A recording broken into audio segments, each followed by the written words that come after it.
This has been a great journey. I was looking back 1 year in, and I'm looking back to some of the photos from when we first started. And the room was packed. We had almost 250 people here. And then all of a sudden, the COVID hit, and we had to modify. And so hopefully the next time we do this, or the next time you do anything, we'll have a full house, and things will be great.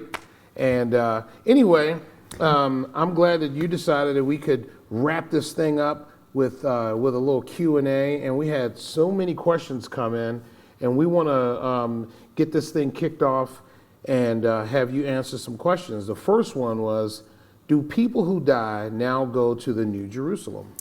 Yeah, first of all, let me say hello to everybody tonight if you're watching live stream, and if you're watching a little bit later on video, it's good to have you with us too. And hopefully a Q&A will get a lot of the same folks watching in. Great questions that I was sent, so we'll have a good time tonight.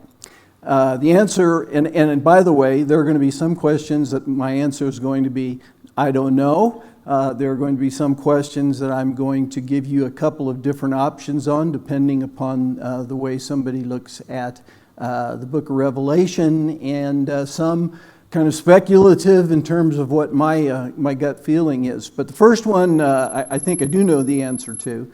The New Jerusalem and the things that we have looked at over the last couple of weeks really have to do with what's going to happen after Jesus comes. So that people that would die now would not immediately go to the New Jerusalem. But the good news is that the Apostle Paul in 2 Corinthians, I think chapter 5, makes a statement that to be absent from the body is to be present with the Lord. And so when someone that is a believer dies, although their body is put into the grave, or however you choose to handle the body, one day it's going to be resurrected, but the soul, spirit, and consciousness of the person immediately goes into the presence of the Lord. And then one of the passages we looked at, 1 Thessalonians chapter 4, where this question was being asked, what's happened to those that have fallen asleep, which was one of the ways that the early church referred to people that had died, because they believed they really weren't dead. They would be risen one day. In that passage in 1 Thessalonians, Paul says that those that have fallen asleep in Christ will actually come with him when he returns. And so people that die now will immediately go into the presence of Christ and be with him until he returns. And then when there is a new heavens and a new earth and a new Jerusalem, then they will then become one of the occupants of that city. Wow. That's a...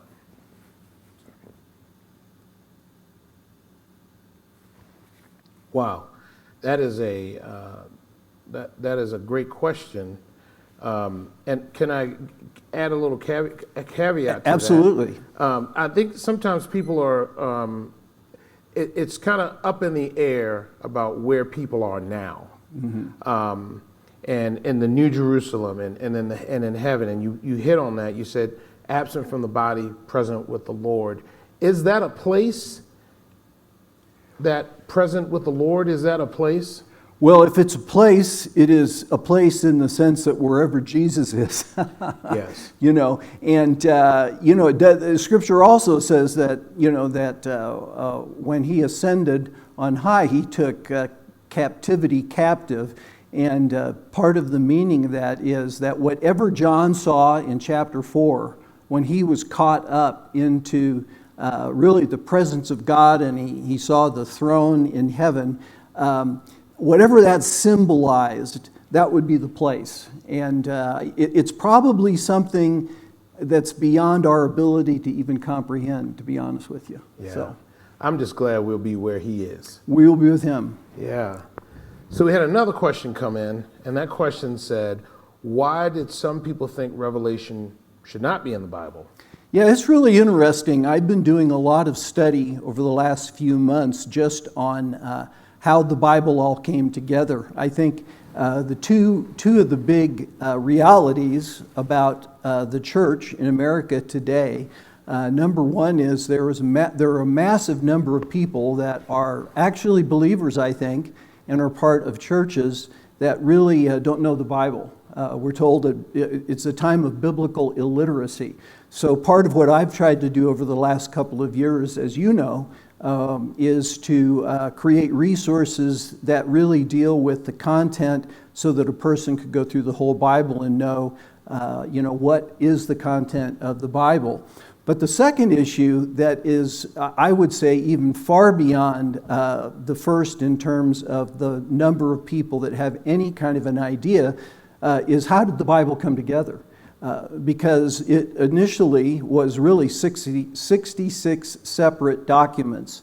And when you think about it, even up until the time when the kind of final decisions were made about what would be in the New Testament, which didn't happen until the 4th century, which is pretty mind-boggling to think about. Up until then, probably 3rd to 4th century, all of those documents were on scrolls because the idea we have of a book, which was called a codex, really didn't become popularized until probably late 3rd, 4th century. So now we do have ancient manuscripts, but they're all after that point in time. So the decision as to finally what books would constitute the New Testament, we think even though the books were in circulation, and one of the, when it came time to make that decision, those that were gathered together to make that decision weren't deciding what the Bible would be. They were really affirming what it already was. And it had to do with, did an apostle write the book? Secondly, was it in use within the churches in terms of being read on a regular basis as part of the worship of the early church? And then the third thing was the theology of the book. Was it consistent with what they had already determined was sound theology?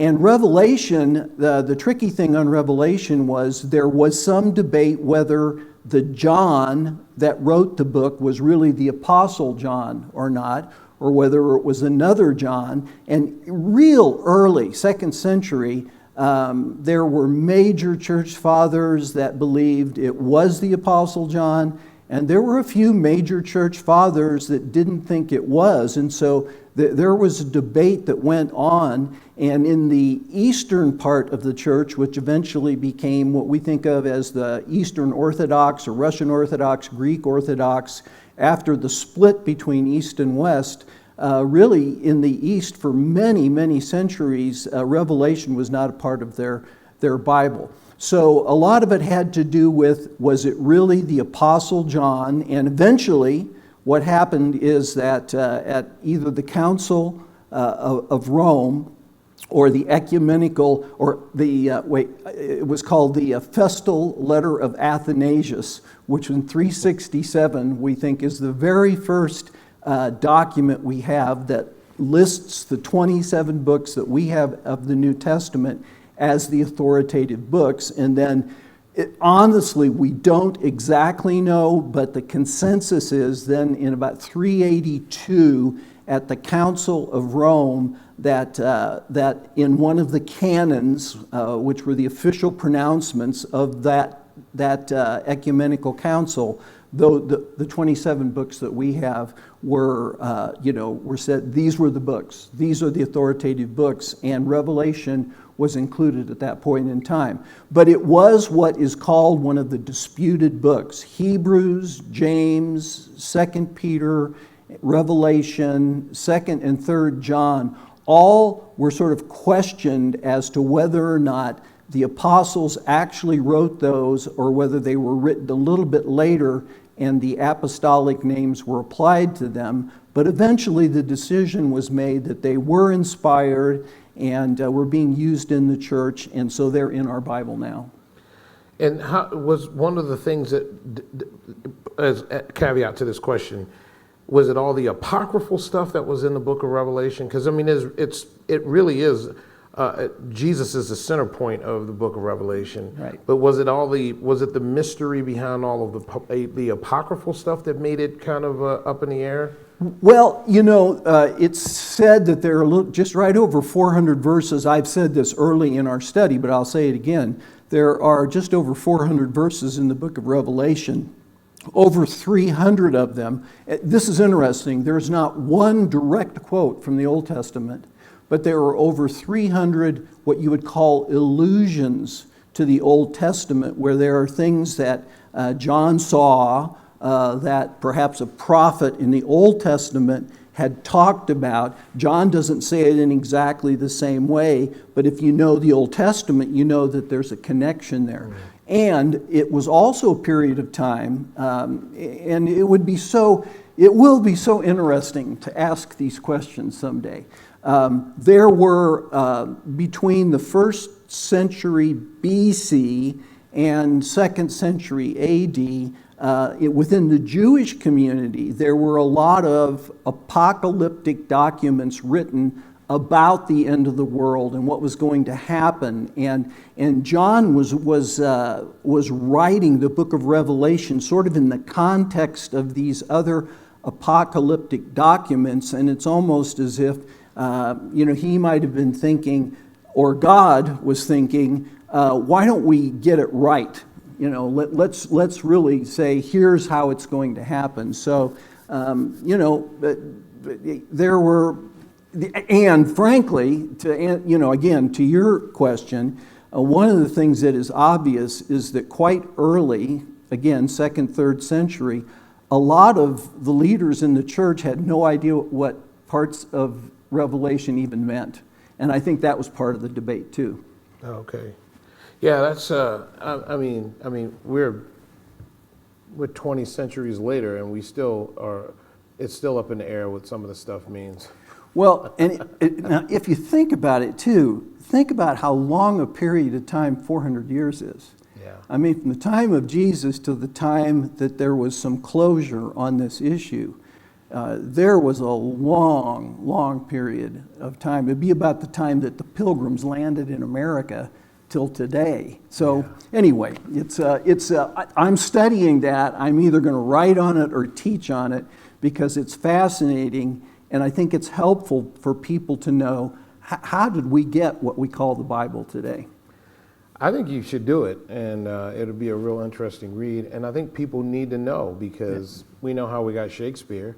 Yeah. Well, actually, we think we do. Well, but anyway, we do. That's right. That's another question. We digress. Yeah. Okay.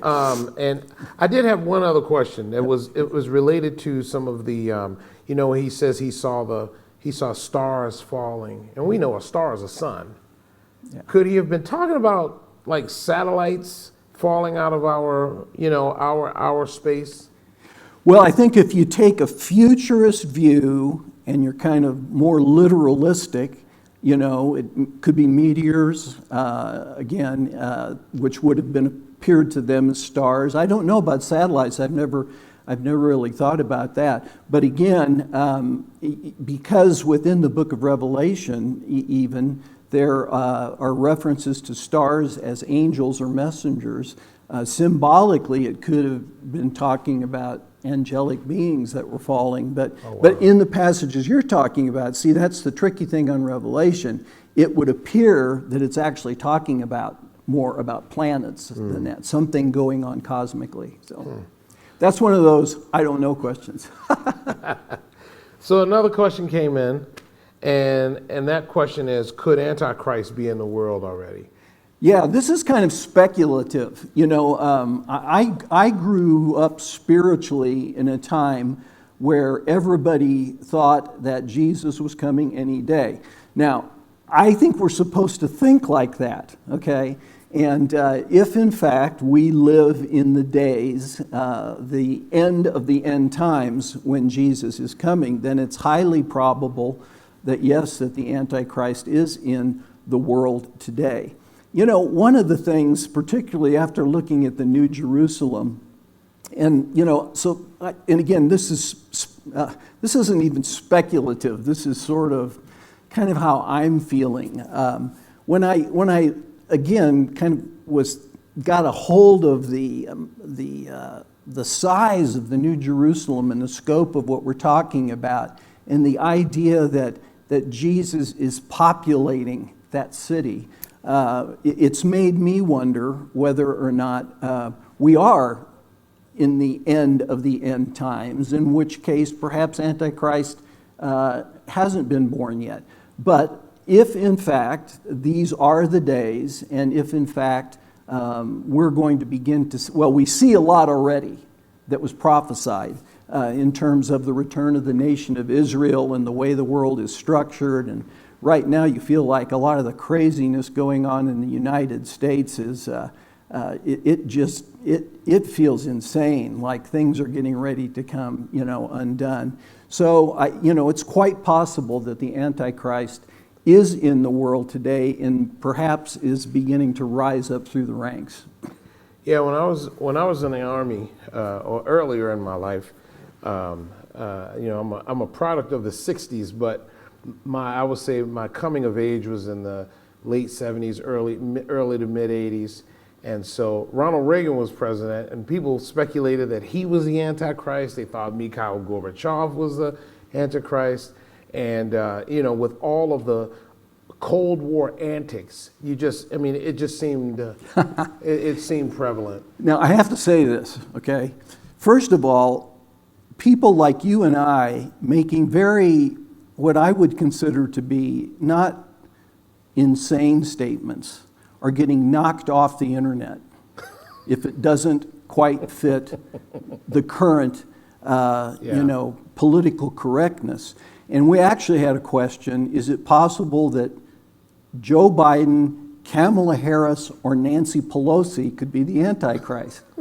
And I thought, I can't even answer that question because it'll probably get us knocked off. So should I go ahead and answer anyway? One of the things I did, I was real curious because, my personal, I don't know if I want to call it fear, is that Joe Biden might not make it through his term.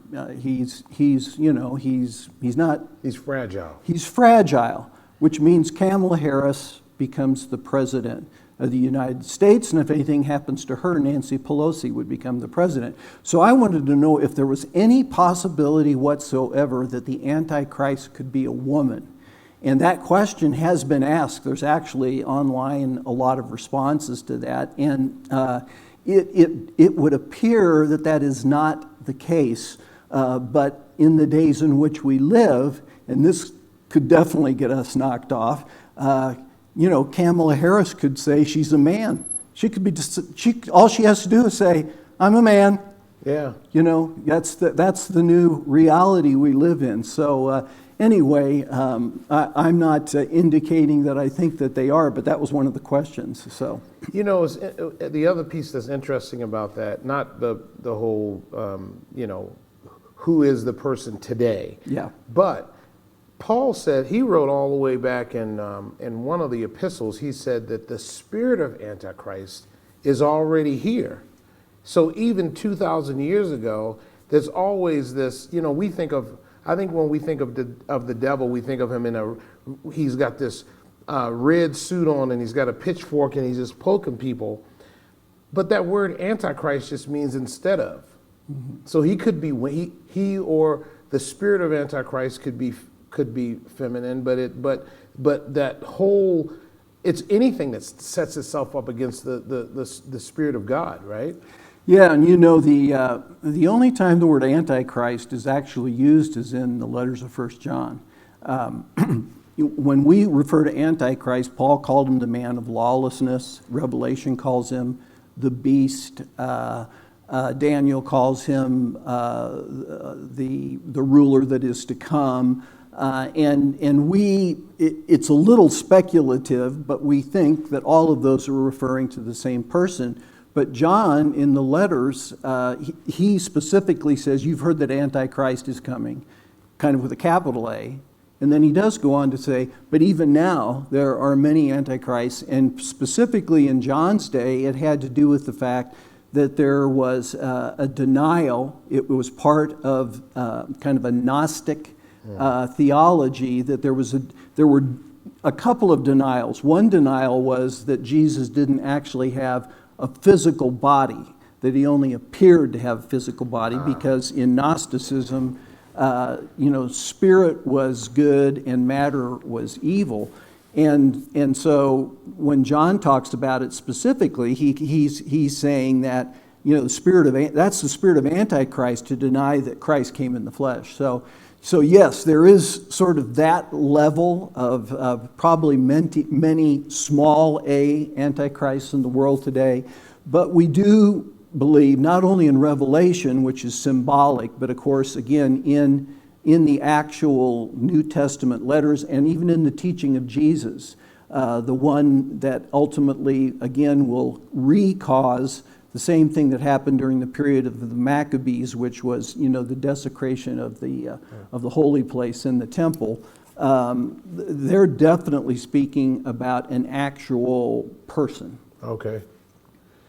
Another question came in, and this one says, Paul tells us in Thessalonians that believers are not destined for God's wrath.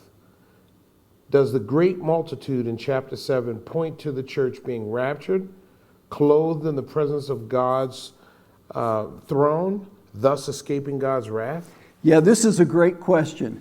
And by the way, I have to tell you, this question came from Indianapolis, Indiana. Wow. Rick Kioski, my old friend of mine, who has been watching the Revelation series from Indianapolis. I didn't even know he was, and he sent this question. And again, this is a question that really you have to back up a step and say, how are you looking at the book of Revelation? Through which lens are you looking at it? And this particularly would have to do with the issue of the rapture. Is there a pre-trib rapture where the church is taken out of the world prior to the period of the tribulation? And people, and you can talk to this in a second, because I believe that's really pretty much where you are. Right. People that hold that position actually point to that verse in Thessalonians and say, well, we're not destined for God's wrath. I happen to be on the other side, hoping I'm wrong, but thinking that the church will go through the tribulation. But my feeling is that almost like back on the plagues on Egypt, that somehow that believers, if they go through that period of time, will not be subject to God's wrath, but they will be subject to persecution from Antichrist and martyrdom even. Of course, that was going on at the time the letter was written, which was one of the reasons that John wrote it. So if the pre-trib gang is correct, then I think it is possible that both, and chapter 7 both has the 144,000 from each of the 12 tribes of Israel, which aren't the actual 12 tribes of Israel. That's right. Which again makes you think, well, this is symbolic of something else. And the idea there is that, well, maybe that is a symbol of the church militant in the world today, but sealed, because they get the seal of the living God.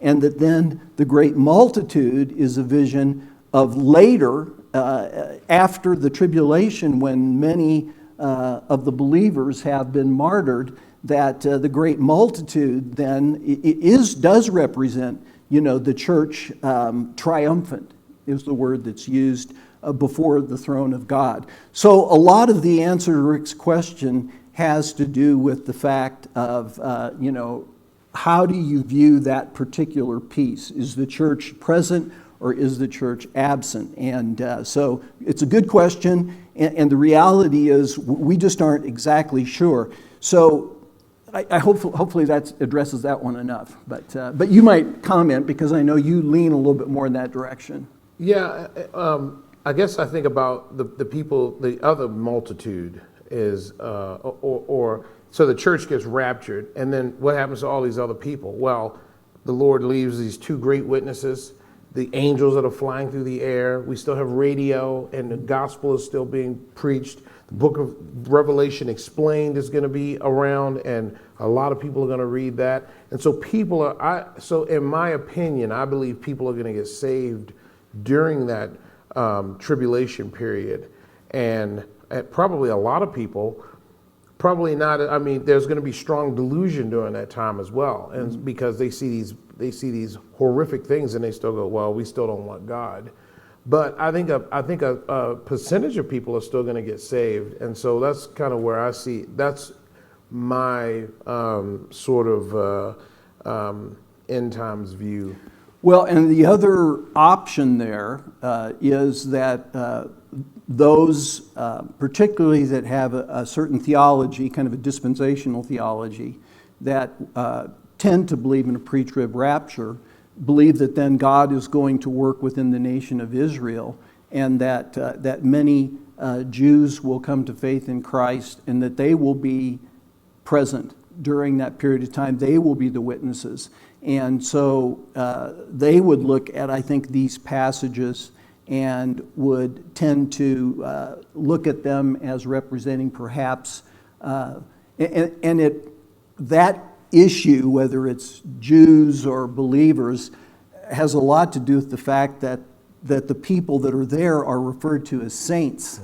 And so in the New Testament, the only use of that word prior to Revelation is actual Christian believers, but some then would believe that then that word would now get applied to converted Jews during the tribulation period.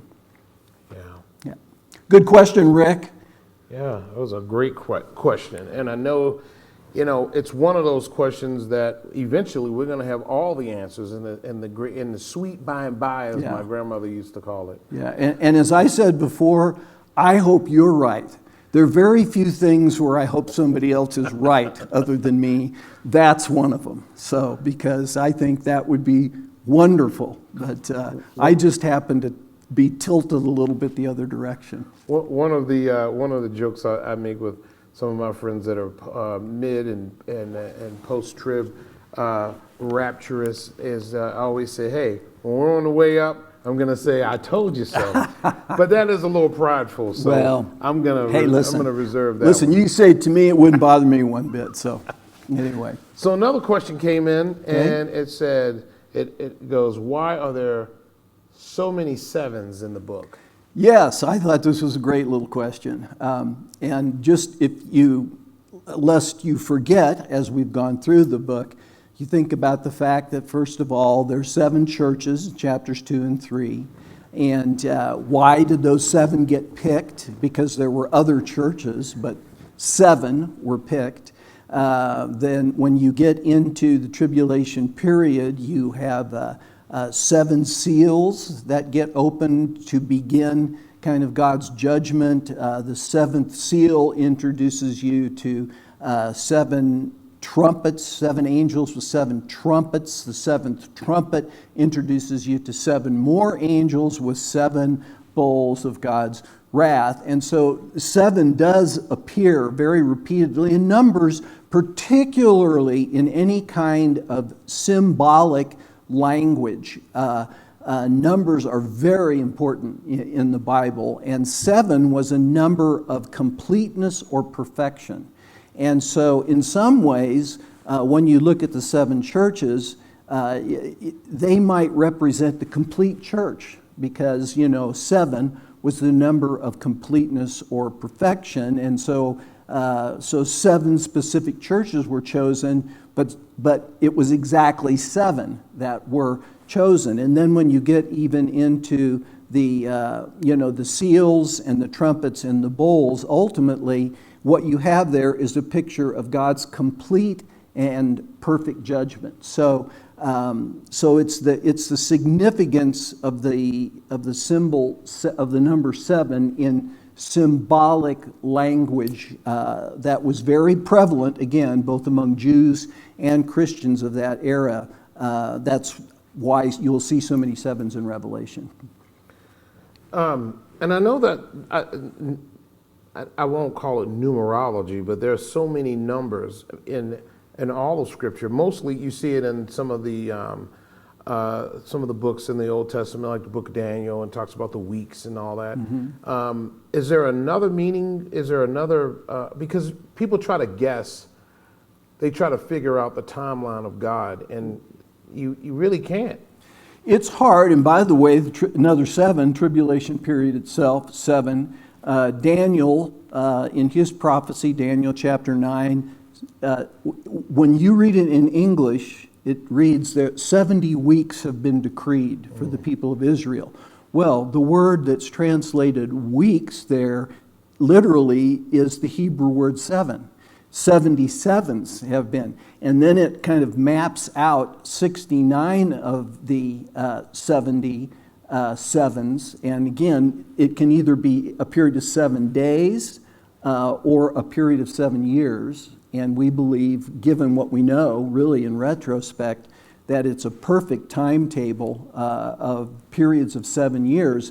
There's 69 of those accounted for, and there is one week or 1 7 that still hasn't quite taken place, that begins really with the revealing of Antichrist. And we believe the tribulation period then is a period of 7 years, 3.5 of which are referred to sometimes as the tribulation, and the final 3.5, the Great Tribulation. So again, 7 shows up.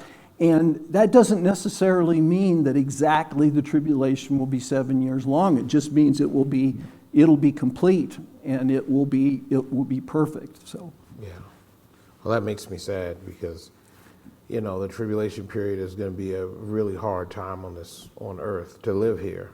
And so, like that first song, people get ready. You need to get ready and stay ready. yeah.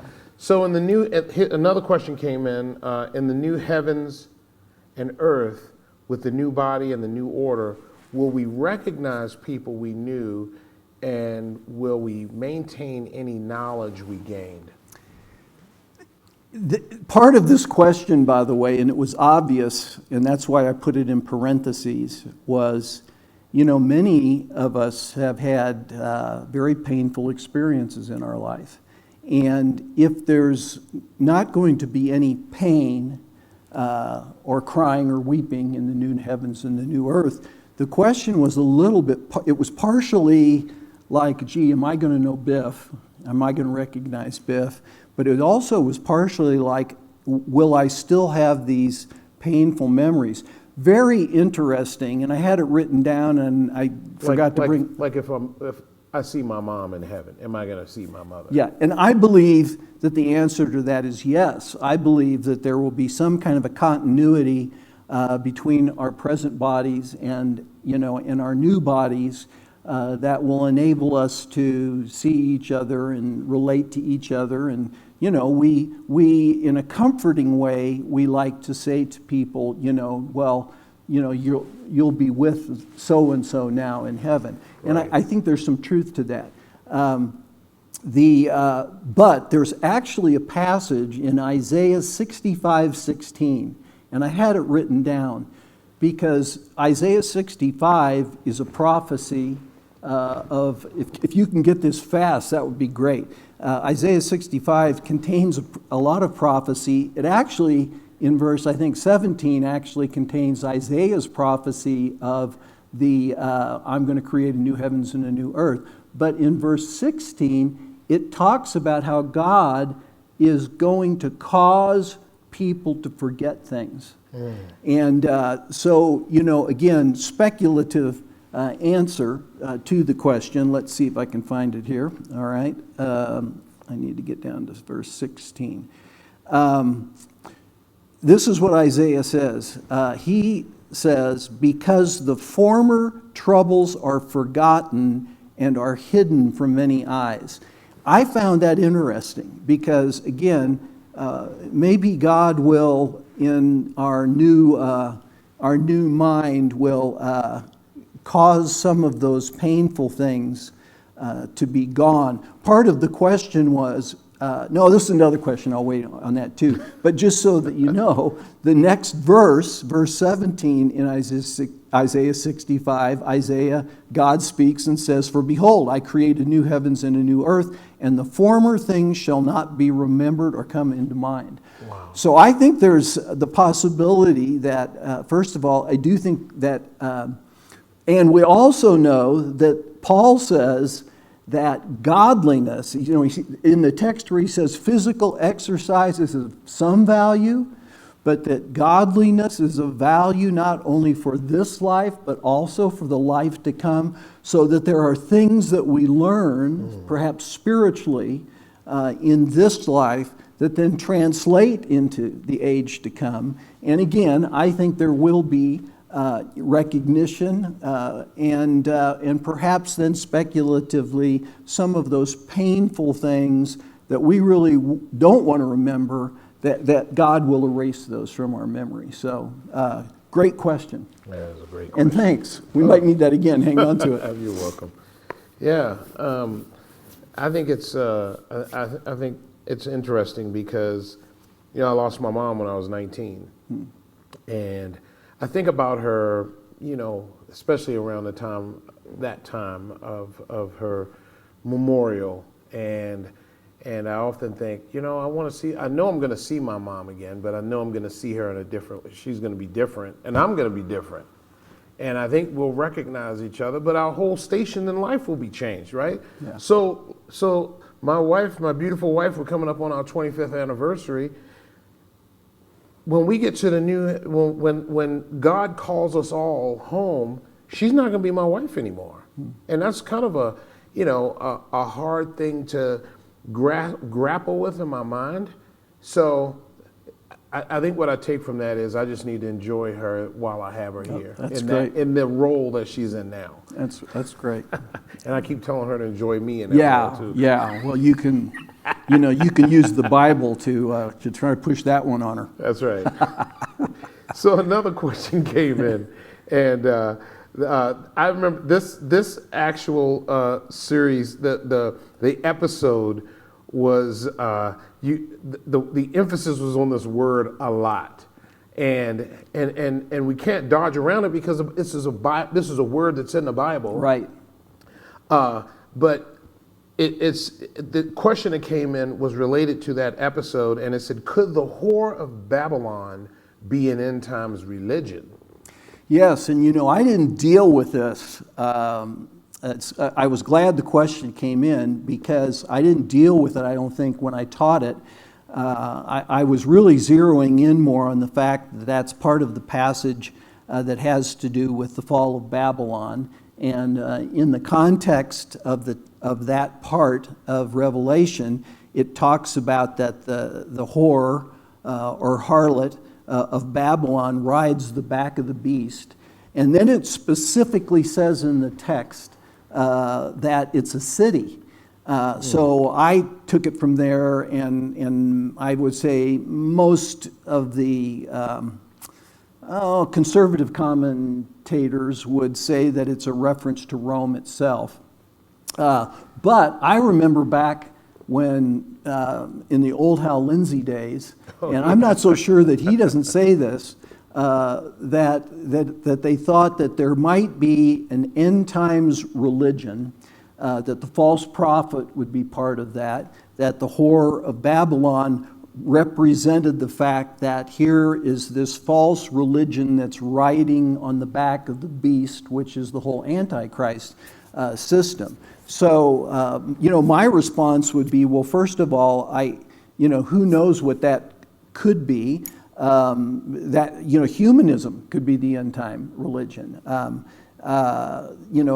of the, some of the, philosophies that we're being exposed to right now could be part of this end time religion. We talked about the fact that it could be quite possible that because of what the belief system is of some of the current movements, that the Bible itself could become illegal, or you couldn't have a Bible. And again, if there was an end times religion that was anti-Christian, you could certainly see how that could be part of it.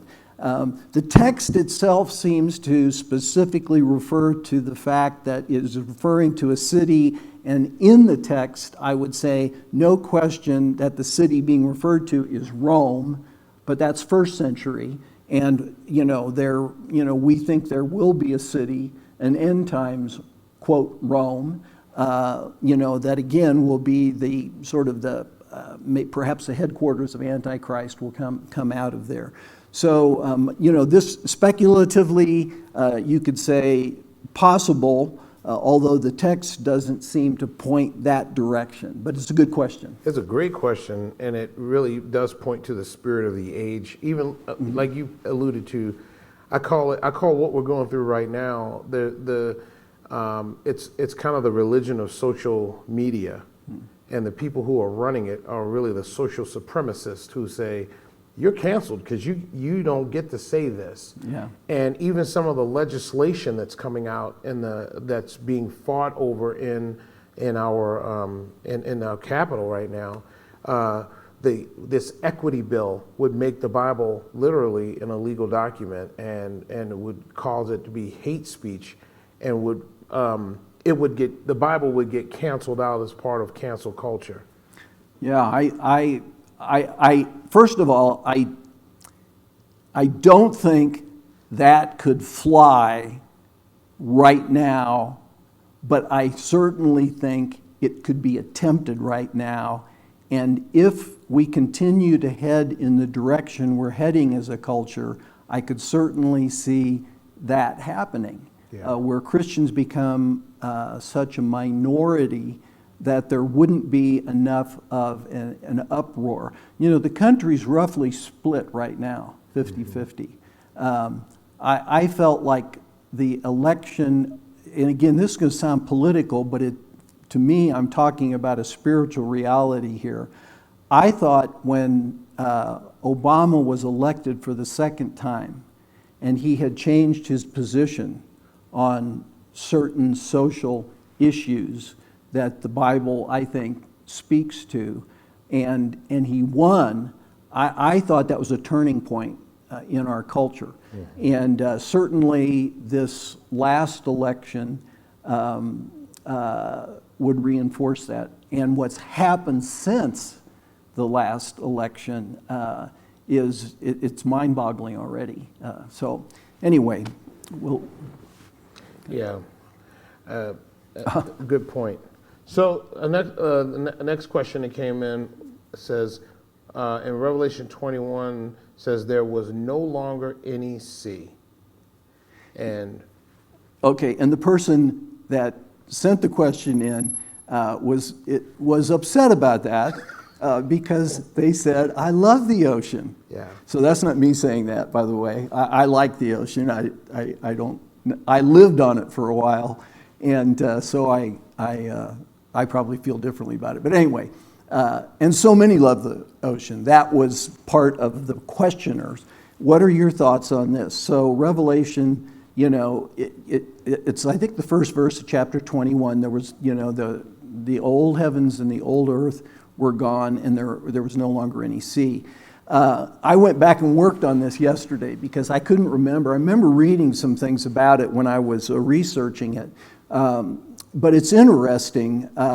The Jews weren't big ocean people. And you might remember in Revelation that the beast actually comes out of the sea. And in their culture, the ocean was viewed as representing chaos. And so it was it carried within that Jewish culture a little bit of a negative connotation. So for a Jew reading that, it might kind of speak to them to say, the chaos will be over, okay? In terms of what that might mean for the age to come, well, we know there's a river. Oh, yeah.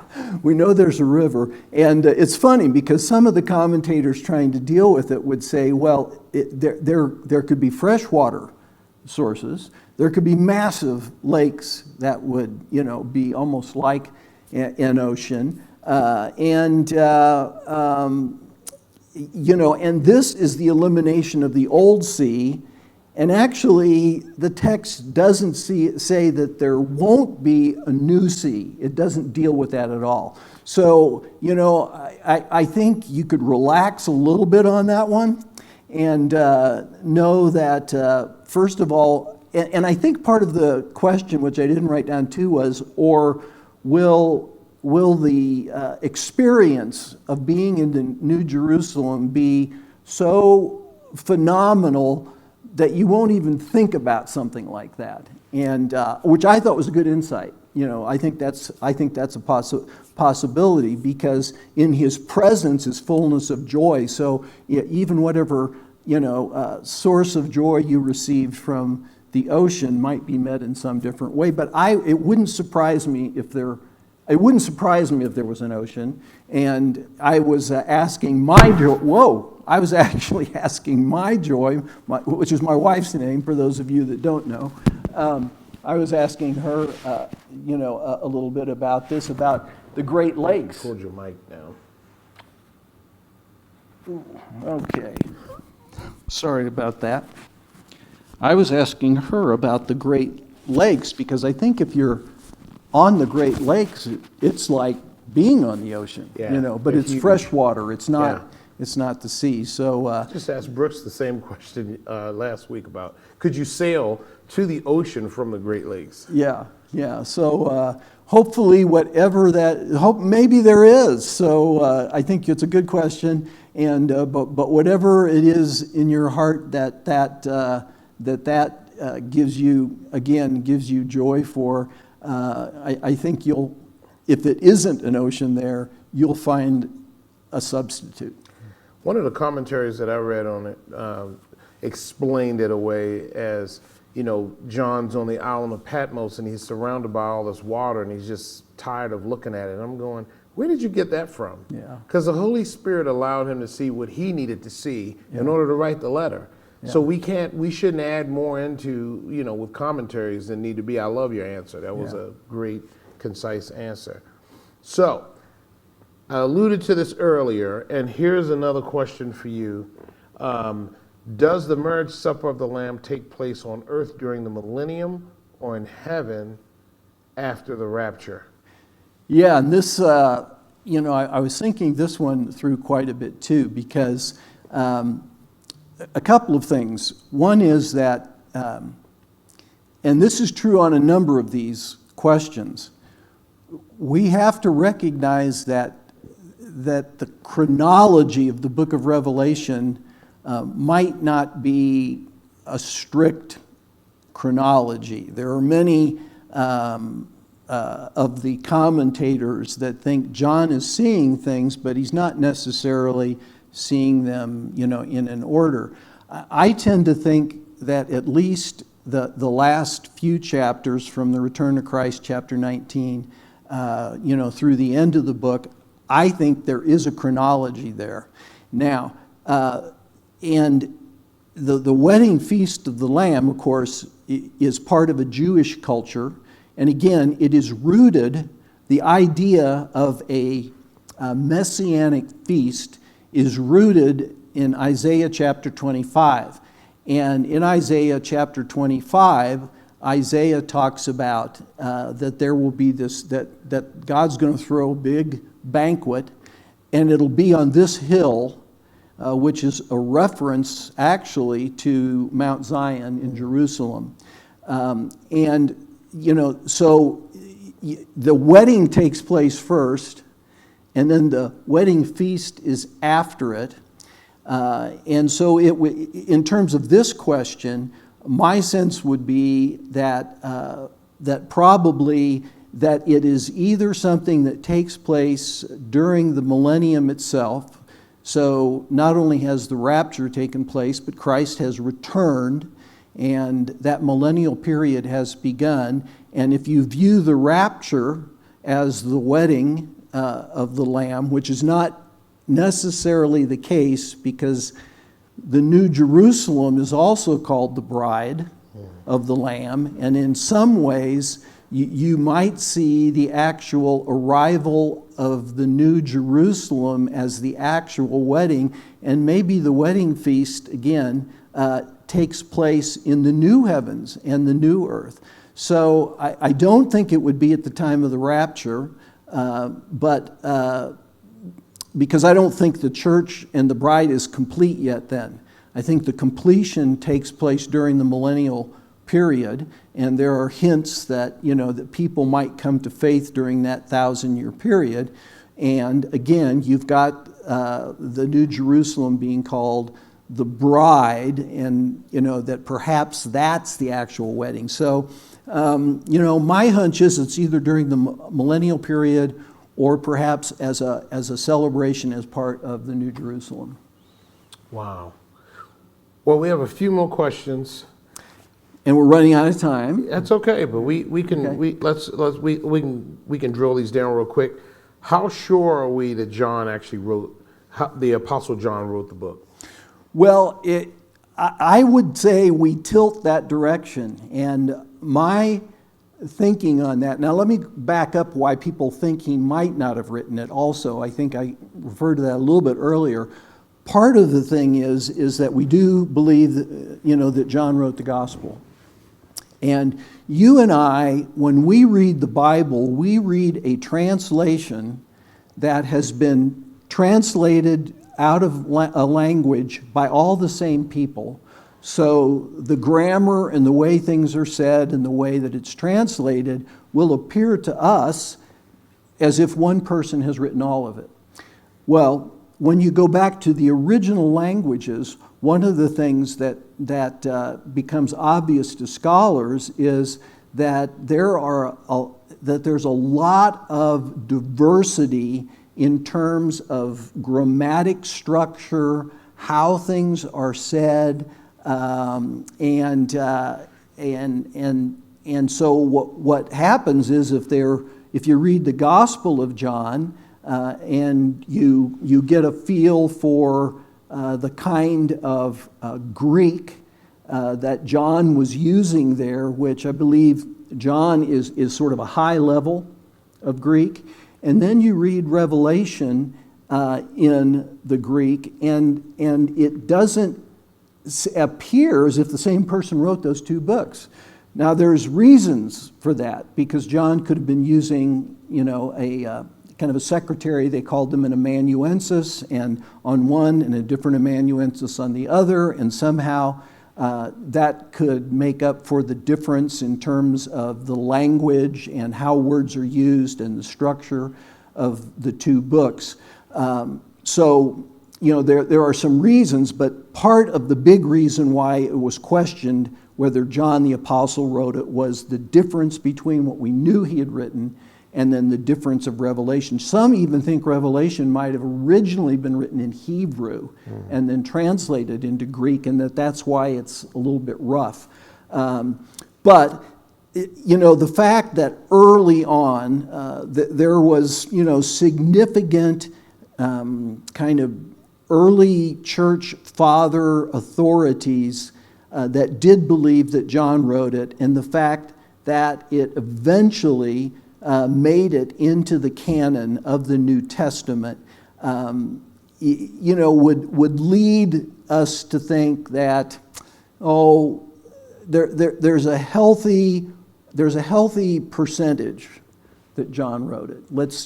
I'm just throwing this out of the air, but let's say that there's a 75% chance that John wrote it, a 25% chance that it was a different John than John the Apostle, and yet it was used within the context of the early church and was viewed as inspired and authoritative by most of the church. So again, remember, when the final decisions were made, there were people that did think it shouldn't be there. Yeah.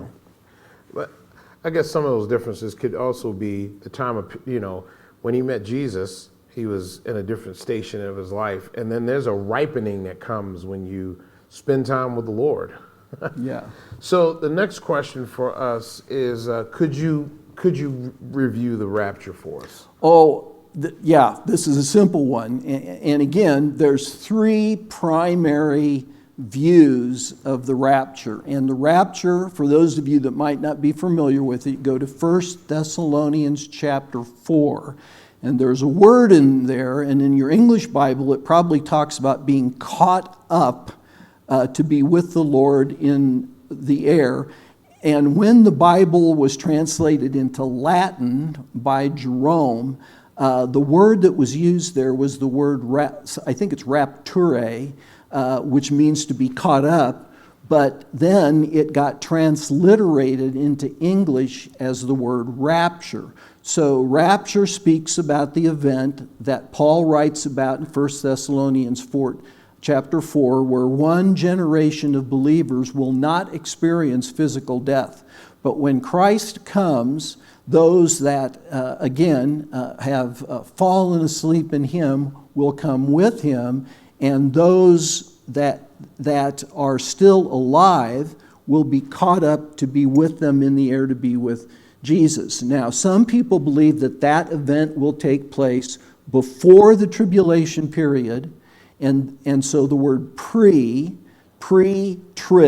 means pre-tribulation, that will happen and the church will not go through this period of time. Some believe it happens right at the point of the second coming, at the end of the tribulation, and that at the second coming, again, that generation of believers will be caught up, never experience death, meet Christ in the air, and return with him.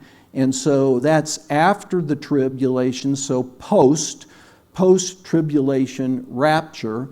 And then there is a group that believes that the church will go through the first part of the tribulation, and roughly halfway through at the sound of the final trumpet, the seventh trumpet, which then leads us into what's called the Great Tribulation, that the church will be taken out of the world right there at the midpoint. And so that's referred to as a mid-tribulation rapture. And so those are the three main positions on the rapture.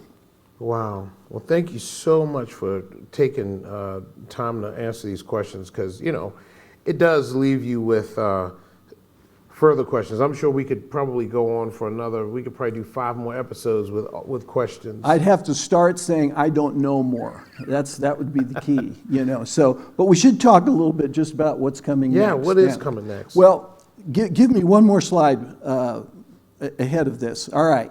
So, what I plan on doing next, and we haven't nailed down exact timetables yet, is I plan on doing a major study of the life of Christ, where I'm going to take all 4 of the Gospels and harmonize them into one singular account of the life of Christ, and then I'll be commenting on it. And the reason I'm calling it Jesus 5.0 is that if you have a stereo system that is surround sound, 5.0 means that it has 5 speakers. And so we're going to have 4 speakers, the 4 Gospels, and me as the 5th. So we're going to call it Jesus 5.0. Amen. And it'll be like Revelation. We'll do it in some blocks. And I will make sure and get an email out. So if you're not on that list, bob@telosproject.org, you want to get on the list so that you know when we set those dates, and we'll also have it on Facebook and try and get the information out as much as we can. But it'll probably be another full year series as we take it in blocks, but it will take us completely through the life of Jesus, harmonizing and putting together the 4 Gospels. That is exciting. I'm looking forward to it. I'm looking forward to anything you teach. And Could you briefly talk about your new book? I mean, I'm a big fan of it. Yeah, I would just say if you've enjoyed Revelation and you'd like to say thank you, one way you could do it would be to pick up or buy a copy of my new book, The Solomon Syndrome. It's actually a revision and an update of a book that I wrote quite a long time ago, but it's really a good book. Biff and I are going to do a little video on some of the chapters of it to just to kind of keep getting the word out there. So it's the Solomon Syndrome, and it's available on Amazon.com. And the subtitle is How to Have a More Meaningful and Happy Life. And it really is a book that attempts to show the blueprint that God set up for us to have the most significant, meaningful, and happy life we can have, which involves a lot of relationships and how they fit together. So yeah, I'd love for you to do a complete study on that, but I would say for now, get the book, read it. It's on Amazon. You will not be disappointed. And for those guys who really don't know how to have meaningful relationships, men and women, this is a great book that deals with that and teaches you how to be a good friend, how to just love somebody. And one of the great examples for me has been you. I mean, you've been a good friend to me. You've fought for me. You've allowed me to be a friend to you, and so I appreciate that. And this brings Revelation Explained to a close, and it's a little bittersweet for me because I hate to see things end, but you can always go back. Now when you read the book of Revelation, you have some answers. You have tools now to help you understand what God was telling through John on the island of Patmos.